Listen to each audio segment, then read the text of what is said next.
When you're satisfied with the changes that you've made to your files in Camera Raw, and you decide that you don't have any further editing in Photoshop, then there's two things that you need to do. You need to check your workflow settings, and then you need to save your images.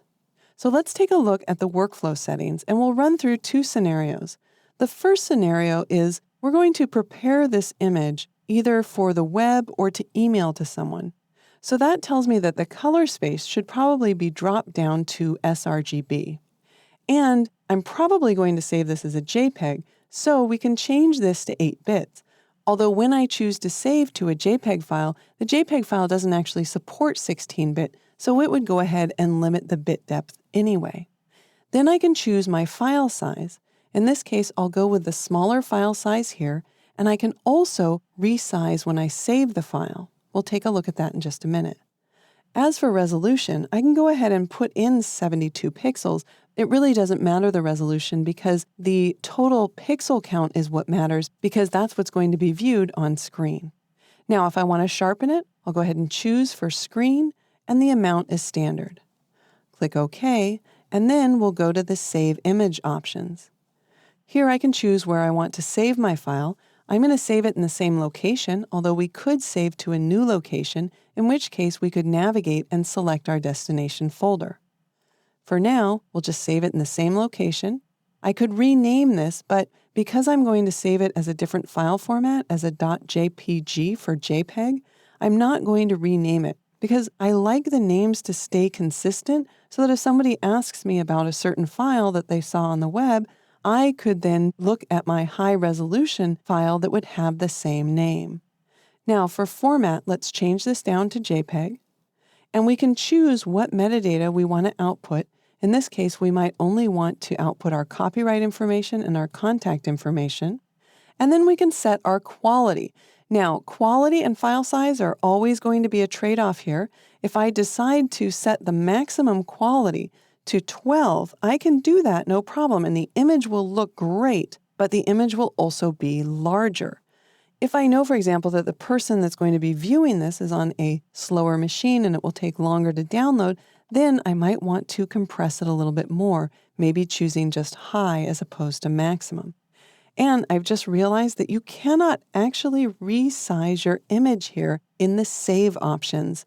So in a later tutorial, when I talk about cropping, I'm going to show you exactly how to use the crop tool in Camera Raw to set up a specific size in pixels that you can then crop your image. That way, when you come into the Save options, you'll get the exact pixel count that you want. For now, let's go ahead and just save this into the same location, and then we'll take a look at the second scenario. So the second scenario, we need to go back into our workflow options. Let's say that I want to save this off as a really high quality file. So I'm not going to save it as a JPEG. Instead, I'm going to save it as a PSD or a TIFF file. I'll change the space here to Adobe RGB. Of course, if you wanted to use a larger color space, you could use ProPhoto, but for now I'll use Adobe RGB. I'm going to increase the bit depth to 16-bit. There's going to be more information in the file, but it will be larger, and that's okay. And I'll increase my file size because maybe I need this to be a larger file. This would be the place to sample it up. And because this is more than likely going to go to print, I'll go ahead and increase this to 300 pixels per inch. But again, I'm not increasing the file size here. My total pixel count stays the same. I'm just telling it how close together I want those pixels to be. And if I were going to take this into, say, Photoshop to do more editing on it, then I would click None here for sharpening. But because this image is finished, I'll go ahead and select sharpening for either glossy or matte paper, depending on what it is I'm going to print to. And then I can choose my amount, click OK.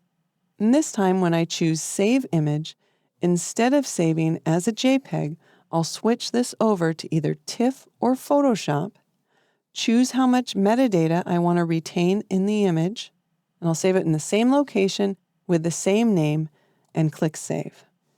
Now I can click Done to get out of the Camera Raw dialog box, and you can see when we return back to Bridge, I have my JPEG file that I've saved out, my PSD file that I've saved out, and I still have my original DNG file.